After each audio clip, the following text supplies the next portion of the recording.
Oke, Bismillahirrahmanirrahim. Assalamualaikum warahmatullahi wabarakatuh. Kita berjumpa lagi untuk sesi diskusi di malam hari ini. Jadi ini adalah beberapa hal yang ingin kita bahas di malam hari ini dan ini merupakan salah satu keresahan saya juga ya terkait dengan eh, proses penyimpanan informasi yang tidak aman ya. Jadi ini saya kerap menemui kita kerap menyimpan data itu dalam kondisi plain text ya.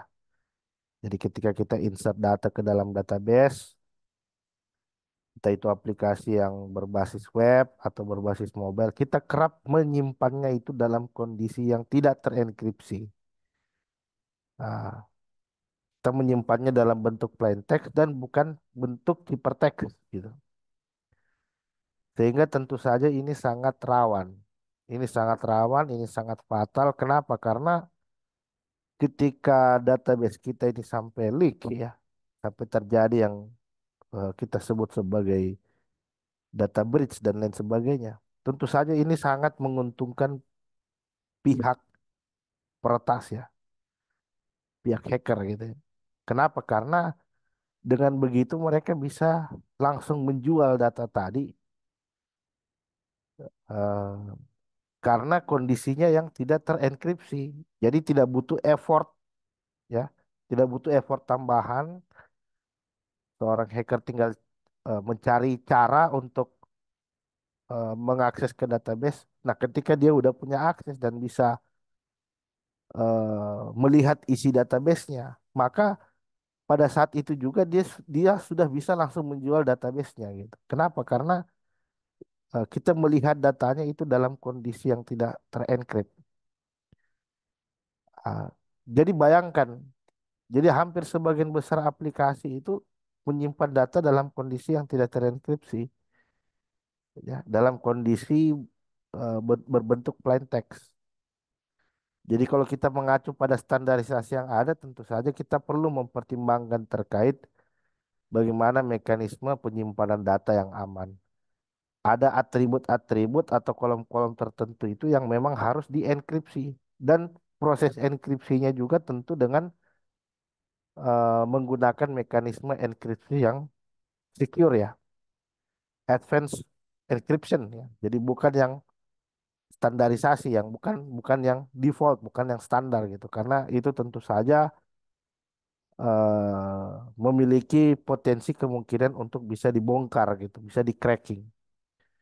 Ah, jadi saya menemukan dua tipikal programmer. Jadi yang pertama satu dia tidak menerapkan validasi sama sekali, dan yang kedua dia menerapkan validasi tapi validasinya di sini adalah validasi yang kentang gitu, validasi yang apa adanya. Ya, dia sudah menerapkan security tapi security-nya belum maksimal dan tentu saja ini selanjutnya nanti eh,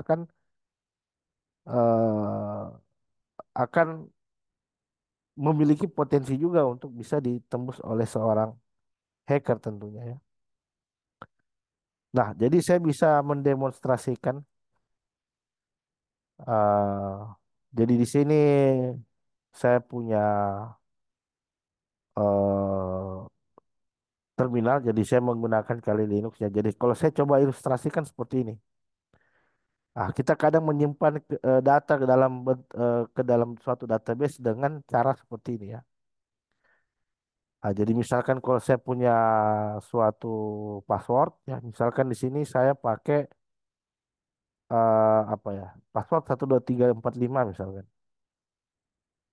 Nah,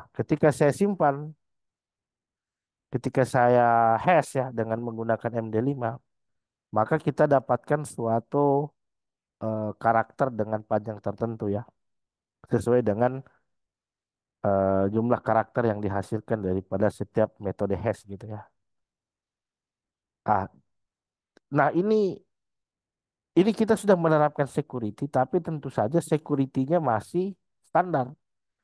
Jadi idealnya ketika kita menyimpan data dalam bentuk yang terhash kita harus bisa menerapkan suatu randomisasi gitu ya. Agar proses pengacakan dari suatu string ini memang betul-betul acak dan sulit untuk ditebak gitu. Makanya ada istilah untuk meningkatkan security dari suatu file hash itu, maka kita bisa mengkombinasi suatu hash dengan suatu salt gitu ya. Jadi suatu salt itu adalah suatu nilai random gitu ya. Suatu nilai random yang kita kombinasi dengan suatu hash sehingga nilai hash itu selanjutnya nanti akan semakin acak gitu ya. Nah, jadi seperti ini kan akan sulit, akan mudah untuk ditebak gitu kan. Kenapa? Karena saya cukup mengcopy, kemudian saya tinggal mencari situs penyedia cracking secara online misalkan. Nah, jadi di sini saya tinggal cari password cracking ah, atau hash gitu, hash cracking atau. Jadi sangat banyak ya. Jadi ini tinggal saya masukkan, kemudian saya mnet robot, crack hash, dan boom, ketemu. Jadi mudah sekali untuk di reverse. Kenapa? Karena proses hashingnya menggunakan hashing yang standar, gitu. Nah, jadi kita bisa mengkombinasi suatu hash dengan suatu salt. Nah, jadi saya buat suatu script di sini ya. Jadi saya buat sebuah script menggunakan shell scripting ya, menggunakan pemrograman bash. Nah, kalau kita mencoba melihat strong password. Nah, di sini saya mengkombinasi suatu password ya. Misalkan kita samakan dengan password yang telah kita buat tadi sebelumnya. eh pas Password 12345. Nah, jadi kita bisa lihat di sana bahwa kita membuat suatu random salt ya.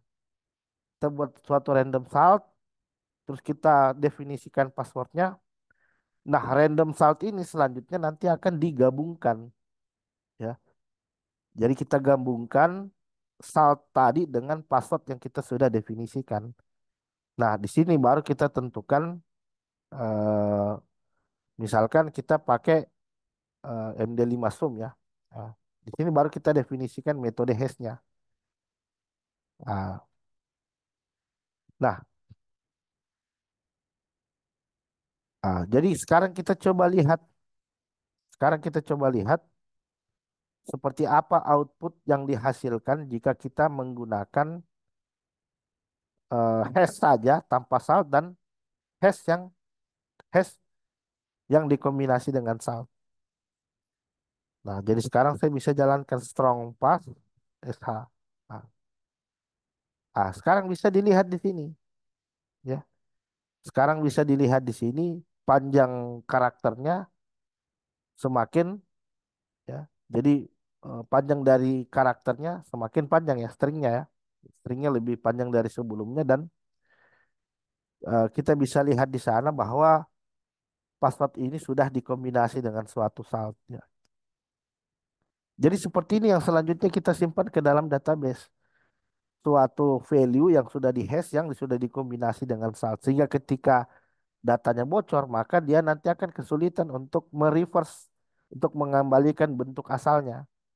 Karena dia harus punya bentuk saltnya. Dia harus punya saltnya untuk bisa mengembalikan file hash ini gitu kan. Nah, sementara kalau ternyata kita menggunakan yang standar ya, tentu ini sangat mudah. Nah, jadi bisa kita lihat di sini. Nah, ini adalah salt ya, ini adalah saltnya. Dan sedangkan ini adalah hashnya ya. Ini adalah file hashnya. Nah, di sini adalah password 12345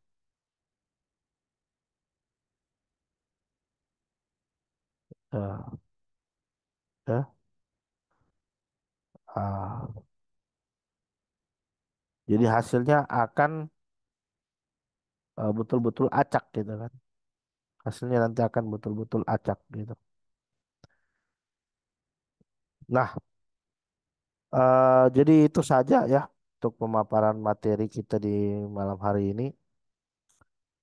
Bagaimana kita bisa menggunakan suatu salt untuk eh, untuk meningkatkan security dari suatu password atau suatu informasi yang tersimpan dalam suatu database.